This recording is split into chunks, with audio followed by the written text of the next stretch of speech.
Ethanol सगळ्यासाठी पाणी खेचतायत, पण अजूनही लोकांना पिण्याचं पाणी मिळत नाहीये. आणि म्हणून भाजप सरकार चालवण्यापेक्षा नुसतं तोडफोड कशी करायची, लोकांचे पक्ष कसे फोडायची, लोकांची घरं कशी तोडायची ह्याच्यावर लक्ष केंद्रित करू नये. थोडं ह्याच्याकडून लक्ष काढलं, निवडणुकीकडून लक्ष काढलं आणि शासन जिथे जिथे जिंकलेत ते चालवण्यात जर लक्ष दिलं तर सरकार अजून चांगली चालू शकतात. पण हेच माझं म्हणणं आहे की हे आमदार फोडा, मग आता खासदार फोडू, मग आता आम्ही परत एकदा तुमचे आमदार फोडू, मग नगरसेवक फोडू. थोडं तरी लक्ष तुम्हाला ज्याच्यासाठी निवडून दिलं असेल त्या निवडणूक आयोगाने त्याच्यावर तर टाका. नमस्कार. आज दिल्लीतील संसद भवनाबाहेर शिवसेना युबीटी नेते आदित्य ठाकरे यांनी भाजपवर अत्यंत गंभीर आरोप करत महाराष्ट्राच्या राजकारणात मोठी खळबळ उडवून दिली आहे. आदित्य ठाकरे यांनी दावा केला की भाजपचं अंतिम उद्दिष्ट केवळ सरकार चालवणे नाही, तर विरोधी पक्ष फोडून संसदेत आवश्यक संख्या मिळवून संविधानात बदल करणे आहे. हे वक्तव्य अशा वेळी आले आहे जेव्हा शिवसेना युबीटीचे 6 खासदार एकनाथ शिंदे यांच्या गटात जाण्याच्या चर्चांना वेग आला आहे. संसदेबाहेर पत्रकार परिषदेत आदित्य ठाकरे म्हणाले, 2024 मध्ये जनतेने भाजपला पूर्ण बहुमत दिले नाही. आता विरोधी पक्ष फोडून संसदेत संख्या वाढवण्याचा प्रयत्न केला जात आहे, जेणेकरून बाबासाहेब आंबेडकरांनी दिलेल्या संविधानात बदल करता येईल. त्यांनी असा आरोप केला की लोकशाहीचा कणा असलेल्या विरोधी पक्षांनाच कमकुवत करण्याचा प्रयत्न सुरू आहे. आदित्य ठाकरे यांनी आपल्या पक्षातील बंडखोर खासदारांवरही जोरदार टीका केली. त्यांच्या मते हे खासदार स्वतःच्या बळावर निवडून आले नव्हते, तर महाविकास आघाडी आणि उद्धव ठाकरे यांच्या नेतृत्वामुळे जनता त्यांच्यासोबत उभी राहिली होती. पण ह्याच्यात एक महत्वाचं आहे, हे सगळे जे खोटारडे लोक आज तिथे चाललेले आहेत, हे जिंकून आले ते भाजपाच्या विरोधातल्या मतांवर. हे जिंकून आले ते उद्धव साहेबांच्या चेहऱ्यावर जिंकून आले. हे जिंकून आले ते शिवसेना उद्धव बाळासाहेब ठाकरे पक्ष असेल, राष्ट्रवादी काँग्रेस शरदचंद्र पवार साहेबांचा पक्ष असेल किंवा काँग्रेस असेल आणि आमचे सगळे मित्र पक्षांच्या सभा मागून मागून जिंकून आलेले. हे स्वतःच्या चेहऱ्यावर किंवा भाजपच्या चेहऱ्यावर जिंकून आलेले नाहीयेत आणि लोक त्यांना त्यांच्या मतदारसंघात तसेच्या तशी उत्तरं देतील. आता पक्ष बदलणे म्हणजे मतदारांनी दिलेल्या जनादेशाचा अपमान आहे, असेही त्यांनी स्पष्ट केले. आदित्य ठाकरे यांनी भाजपवर आणखी गंभीर आरोप करत म्हटले, भाजपला राज्य चालवता येत नाही, पण पक्ष फोडण्यात मात्र ते माहीर आहेत. मुंबई महानगरपालिका आणि पुणे महानगरपालिकेच्या कारभाराचा उल्लेख करत त्यांनी सत्ताधाऱ्यांवर प्रशासनात अपयशी ठरल्याचा आरोप केला. याच पत्रकार परिषदेत त्यांनी आणखी एक मोठा आरोप केला. त्यांच्या म्हणण्यानुसार सरकारकडे कर्मचाऱ्यांचे पगार आणि जनकल्याणकारी योजनांसाठी पुरेसा निधी नसल्याचे सांगितले जाते, मात्र खासदार फोडण्यासाठी पैसा उपलब्ध होतो. हा आरोप सध्या राज्याच्या राजकारणात मोठ्या चर्चेचा विषय ठरला आहे. दरम्यान शिवसेना युबीटीमध्ये मोठी राजकीय घडामोड सुरू असल्याचे चित्र आहे. दिल्लीत झालेल्या पक्षाच्या संसदीय बैठकीला 9 पैकी केवळ 3च खासदार उपस्थित राहिले. उर्वरित 6 खासदार अनुपस्थित राहिल्यामुळे ते शिंदे गटात जाणार असल्याच्या चर्चांना आणखी बळ मिळाले आहे. पक्षाने या प्रकरणी शिस्तभंगाची कारवाई सुरू केल्याची माहितीही समोर आली आहे. या संपूर्ण घडामोडींना राजकीय वर्तुळात ऑपरेशन टायगर असे नाव दिले जात आहे. मला वाटतं शिवसेना शिंदे गट वगैरे नाही, एकच शिवसेना ती म्हणजे शिवसेना उद्धव बाळासाहेब ठाकरे पक्ष. दुसरे आहेत ते भाजपचे गुलाम आहेत. आणि ह्याच्यात आपण पाहिलं असेल, हे जे विकाऊ लोक आहेत जे आज तिकडे चाललेले आहेत, जनतेने पाहिलेलं आहे की आज लाडक्या बहिणी 85 लाख लाडक्या बहिणींना त्या योजनेतून बाहेर काढलेले आहे. आज शेतकऱ्यांची कर्जमाफी म्हणजे आम्ही कर्जमुक्ती केली, कर्जमाफी बोलतात, ती देखील पूर्णपणे होत नाही, ती फसवी होत आहे. एका बाजूला बीएसटीला द्यायला पैसे नाही, दुसऱ्या बाजूला आपण पाहतोय जे कामं चालली आहेत महाराष्ट्र राज्यामध्ये ती बिलं काढली नाही जातात. पण ह्या सगळ्या लोकांना विकत घ्यायला यांच्याकडे पैसे. ही विकाऊ लोक, हे नालायक लोक जे आज तिथे चाललेले आहेत, परवा संजय राऊतजींनी त्यांचं चांगलं वर्णन केलं, ही लोक जी गेलेली आहेत, ह्यांना जनता कुठचं ऑपरेशन करायचं ठरवेल. मला वाटतं दुर्भाग्यपूर्ण आहे. आम्ही जे दिलं त्यांना ते प्रेमच दिलं, एवढी वर्ष त्यांच्या सोबत उभं राहिलो, परिवार म्हणून सोबत उभं राहिलो, आणि अशा वेळेला सौदा करणं ह्या अशा काही गोष्टींसाठी स्वतःच्या नावाच्या स्वतःच्या परिवाराचं हे दुःखद आहे. मी हे अनेकदा आधी पण म्हटलेलं आहे आणि आता पण म्हणत आहे. आपण पाहिलं असेल भाजपला देशात दंगे करता येतात, गदारोळ करता येतो, प्रचार खूप चांगला करता येतो, एक वेगळं वातावरण बनवता येतं.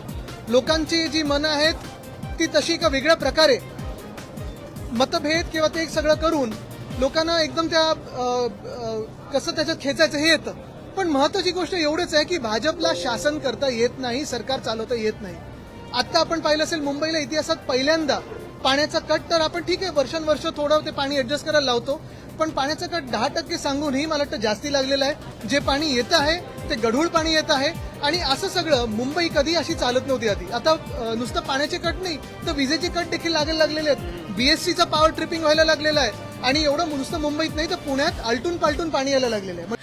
आदित्य ठाकरे यांनी स्पष्ट शब्दांत सांगितले की खरी शिवसेना ही उद्धव ठाकरे यांचीच आहे. दुसरा गट हा भाजपच्या पाठिंब्यावर उभा आहे. या विधानामुळे महाराष्ट्रातील राजकीय वातावरण आणखी तापले आहे.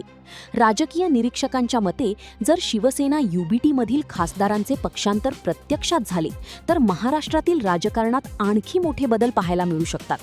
दुसरीकडे भाजप आणि शिंदे गटाने आदित्य ठाकरे यांच्या आरोपांना फेटाळले असून ते राजकीय आरोप असल्याचे म्हटले आहे.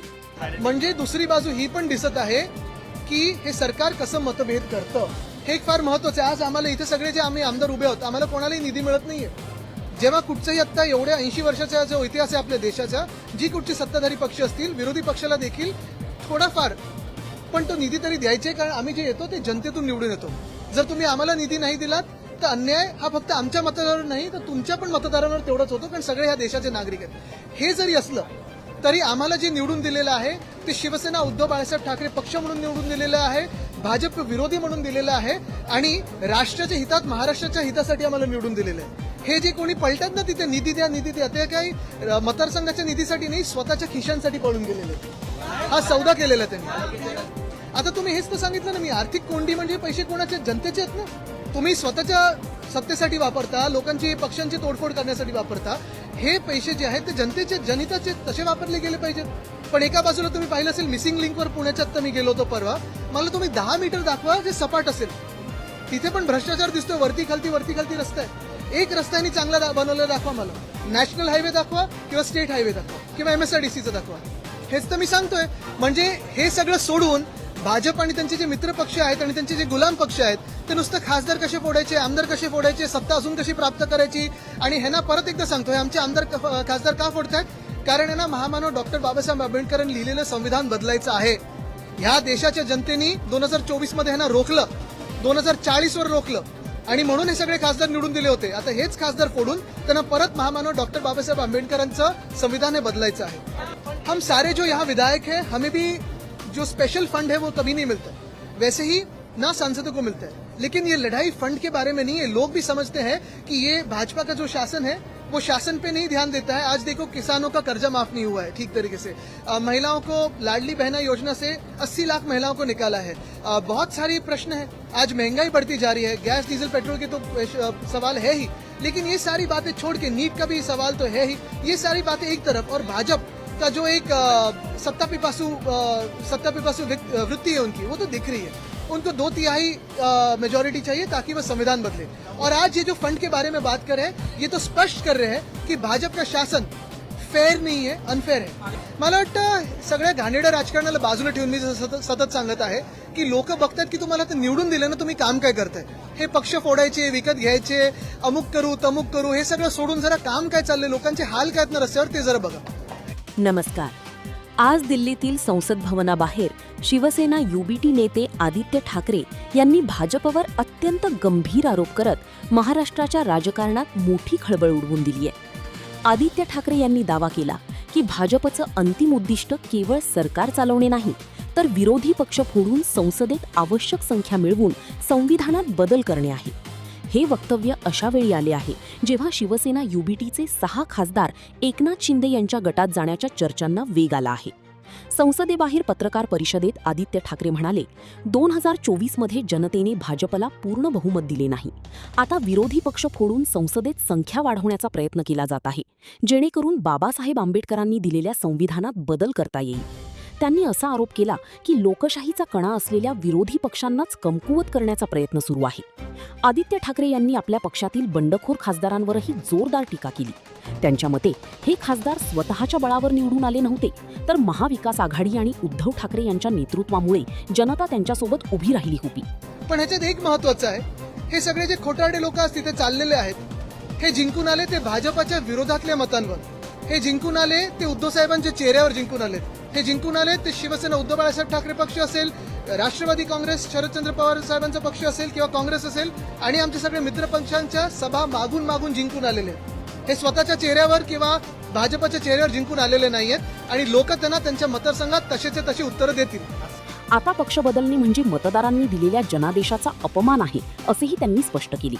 आदित्य ठाकरे यांनी भाजपवर आणखी गंभीर आरोप करत म्हटले, भाजपला राज्य चालवता येत नाही, पण पक्ष फोडण्यात मात्र ते माहीर आहेत. मुंबई महानगरपालिका आणि पुणे महानगरपालिकेच्या कारभाराचा उल्लेख करत त्यांनी सत्ताधाऱ्यांवर प्रशासनात अपयशी ठरल्याचा आरोप केला.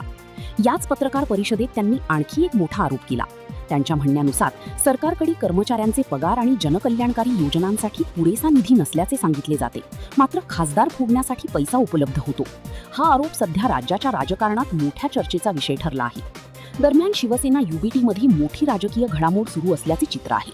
दिल्लीत झालेल्या पक्षाच्या संसदीय बैठकीला 9 पैकी केवळ 3च खासदार उपस्थित राहिले. उर्वरित 6 खासदार अनुपस्थित राहिल्यामुळे ते शिंदे गटात जाणार असल्याच्या चर्चांना आणखी बळ मिळाले आहे. पक्षाने या प्रकरणी शिस्तभंगाची कारवाई सुरू केल्याची माहितीही समोर आली आहे. या संपूर्ण घडामोडींना राजकीय वर्तुळात ऑपरेशन टायगर असे नाव दिले जात आहे. मला वाटतं शिवसेना शिंदे गट वगैरे नाहीये, एकच शिवसेना आहे, ती म्हणजे शिवसेना उद्धव बाळासाहेब ठाकरे पक्ष. दुसरे आहेत ते भाजपचे गुलाम आहेत. आणि ह्याच्यात आपण पाहिलं असेल, हे जे विकाऊ लोक आहेत जे आज तिकडे चाललेले आहेत, जनतेने पाहिलेलं आहे की आज लाडक्या बहिणी 85 लाख लाडक्या बहिणींना त्या योजनेतून बाहेर काढलेले आहे. आज शेतकऱ्यांची कर्जमाफी, म्हणजे आम्ही कर्जमुक्ती केली आहे, कर्जमाफी बोलतात, ती देखील पूर्णपणे होत नाही, ती फसवी होत आहे. एका बाजूला बीएसटीला द्यायला पैसे नाही, दुसऱ्या बाजूला आपण पाहतोय जे कामं चालली आहेत महाराष्ट्र राज्यामध्ये ती बिलं काढली नाही जात आहेत. पण ह्या सगळ्या लोकांना विकत घ्यायला यांच्याकडे पैसे आहेत. ही विकाऊ लोक, हे नालायक लोक जे आज तिथे चाललेले आहेत, परवा संजय राऊतजींनी त्यांचं चांगलं वर्णन केलं, ही लोक जी गेलेली आहेत, ह्यांना जनता कुठचं ऑपरेशन करायचं ठरवेल. मला वाटतं दुर्भाग्यपूर्ण आहे. आम्ही जे दिलं त्यांना ते प्रेमच दिलं, एवढी वर्ष त्यांच्या सोबत उभं राहिलो, परिवार म्हणून सोबत उभं राहिलो, आणि अशा वेळेला सौदा करणं ह्या अशा काही गोष्टींसाठी स्वतःच्या नावाचं, स्वतःच्या परिवाराचं, हे दुःखद आहे. मी हे अनेकदा आधी पण म्हटलेलं आहे आणि आता पण म्हणत आहे. आपण पाहिलं असेल, भाजपला देशात दंगे करता येतात, गदारोळ करता येतो, प्रचार खूप चांगला करता येतो, एक वेगळं वातावरण बनवता येतं. लोकांची जी मनं आहेत ती तशी एका वेगळ्या प्रकारे मतभेद किंवा ते एक सगळं करून लोकांना एकदम त्या कसं त्याच्यात खेचायचं हे येतं. पण महत्वाची गोष्ट एवढंच आहे की भाजपला शासन करता येत नाही, सरकार चालवता येत नाही. आता आपण पाहिलं असेल, मुंबईला इतिहासात पहिल्यांदा पाण्याचा कट, तर आपण ठीक आहे वर्षानुवर्ष थोडं ते पाणी ऍडजस्ट करायला लावतो, पण पाण्याचा कट 10% सांगूनही मला वाटतं जास्ती लागलेलं आहे. जे पाणी येतं आहे ते गढूळ पाणी येत आहे, आणि असं सगळं मुंबई कधी अशी चालत नव्हती आधी. आता नुसतं पाण्याचे कट नाही तर विजेचे कट देखील लागायला लागलेले आहेत. बीएससीचा पॉवर ट्रिपिंग व्हायला लागलेला आहे, आणि एवढं नुसतं मुंबईत नाही तर पुण्यात आलटून पालटून पाणी यायला लागलेलं आहे. आदित्य ठाकरे यांनी स्पष्ट शब्दांत सांगितले की खरी शिवसेना ही उद्धव ठाकरे यांचीच आहे. दुसरा गट हा भाजपच्या पाठिंब्यावर उभा आहे. या विधानामुळे महाराष्ट्रातील राजकीय वातावरण आणखी तापले आहे. राजकीय निरीक्षकांच्या मते जर शिवसेना युबीटीमधील खासदारांचे पक्षांतर प्रत्यक्षात झाले तर महाराष्ट्रातील राजकारणात आणखी मोठे बदल पाहायला मिळू शकतात. दुसरीकडे भाजप आणि शिंदे गटाने आदित्य ठाकरे यांच्या आरोपांना फेटाळले असून ते राजकीय आरोप असल्याचे म्हटले आहे. म्हणजे दुसरी बाजू ही पण दिसत आहे की हे सरकार कसं मतभेद करतं, हे एक फार महत्वाचं आहे. आज आम्हाला इथे सगळे जे आम्ही आमदार उभे आहोत, आम्हाला कोणालाही निधी मिळत नाहीये. जेव्हा कुठचंही आत्ता एवढ्या 80 वर्षाचा जो इतिहास आहे आपल्या देशाचा, जी कुठची सत्ताधारी पक्ष असतील, विरोधी पक्षाला देखील थोडाफार पण तो निधी तरी द्यायचे, कारण आम्ही जे येतो ते जनतेतून निवडून येतो. जर तुम्ही आम्हाला निधी नाही दिलात तर अन्याय हा फक्त आमच्या मतदारांवर नाही तर तुमच्या पण मतदारांवर तेवढंच होतो, कारण सगळे ह्या देशाचे नागरिक आहेत. हे जरी असलं तरी आम्हाला जे निवडून दिलेलं आहे ते शिवसेना उद्धव बाळासाहेब ठाकरे पक्ष म्हणून निवडून दिलेलं आहे, भाजप विरोधी म्हणून दिलेलं आहे, आणि राष्ट्राच्या हितात, महाराष्ट्राच्या हितासाठी आम्हाला निवडून दिलेलं आहे. हे जे कोणी पलटत ना तिथे निधी द्या ते काही मतदारसंघाच्या निधीसाठी नाही, स्वतःच्या खिशांसाठी पळून गेलेले आहेत. हा सौदा केलेला त्यांनी. आता तुम्ही हेच तर सांगितलं ना मी, आर्थिक कोंडी म्हणजे पैसे कोणाचे, जनतेचे आहेत ना. तुम्ही स्वतःच्या सत्तेसाठी वापरता, लोकांची पक्षांची तोडफोड करण्यासाठी वापरता. हे पैसे जे आहेत ते जनतेचे, जनहिताचे, तसे वापरले गेले पाहिजेत. पण एका बाजूला तुम्ही पाहिलं असेल, मिसिंग लिंकवर पुण्याच्यात तर मी गेलो होतो परवा, मला तुम्ही 10 मीटर दाखवा जे सपाट असेल, तिथे पण भ्रष्टाचार दिसतोय. वरती खालती रस्ता आहे. एक रस्त्याने चांगला बनवलेला दाखवा मला. नॅशनल हायवे दाखवा किंवा स्टेट हायवे दाखवा किंवा MSRDCचं दाखवा. हेच तर मी सांगतोय. म्हणजे हे सगळं सोडून भाजप आणि त्यांचे जे मित्र पक्ष आहेत आणि त्यांचे जे गुलाम पक्ष आहेत ते नुसतं खासदार कसे फोडायचे, आमदार कसे फोडायचे, सत्ता अजून कशी प्राप्त करायची. आणि ह्यांना परत एकदा सांगतोय, आमचे आमदार खासदार का फोडतायत? कारण यांना महामानव डॉक्टर बाबासाहेब आंबेडकरांनी लिहिलेलं संविधान बदलायचं आहे. ह्या देशाच्या जनतेने 2024 मध्ये ह्यांना रोखलं, 2040 वर रोखलं, आणि म्हणून हे सगळे खासदार निवडून दिले होते. आता हेच खासदार फोडून त्यांना परत महामानव डॉक्टर बाबासाहेब आंबेडकरांचं संविधान हे बदलायचं आहे. हम सारे जो यहाँ विधायक है, हमें भी जो स्पेशल फंड है वो कभी नहीं मिलता, वैसे ही ना सांसदों को मिलता है. लेकिन ये लड़ाई फंड के बारे में नहीं है. लोग भी समझते हैं कि ये भाजपा का जो शासन है वो शासन पे नहीं ध्यान देता है. आज देखो किसानों का कर्जा माफ नहीं हुआ है ठीक तरीके से. महिलाओं को लाडली बहना योजना से 80 लाख महिलाओं को निकाला है. बहुत सारी प्रश्न है. आज महंगाई बढ़ती जा रही है. गैस डीजल पेट्रोल के तो सवाल है ही, लेकिन ये सारी बातें छोड़ के नीट का भी सवाल तो है ही. ये सारी बातें एक तरफ, और भाजपा का जो एक सत्ता पिपासु वृत्ति है उनकी, वो तो दिख रही है. उनको 2/3 मेजोरिटी चाहिए ताकि वह संविधान बदले. और आज ये जो फंड के बारे में बात कर रहे हैं, ये तो स्पष्ट कर रहे हैं की भाजप का शासन फेअर नाही आहे, अनफेअर आहे. मला वाटतं सगळ्या घाणेरड्या राजकारणाला बाजूला ठेवून मी सतत सांगत आहे की लोक बघतात की तुम्हाला ते निवडून दिलं ना, तुम्ही काम काय करताय. हे पक्ष फोडायचे, विकत घ्यायचे, अमुक करू तमुक करू, हे सगळं सोडून जरा काम काय चाललंय, लोकांचे हाल काय आहेत ना रस्त्यावर, ते जरा बघा.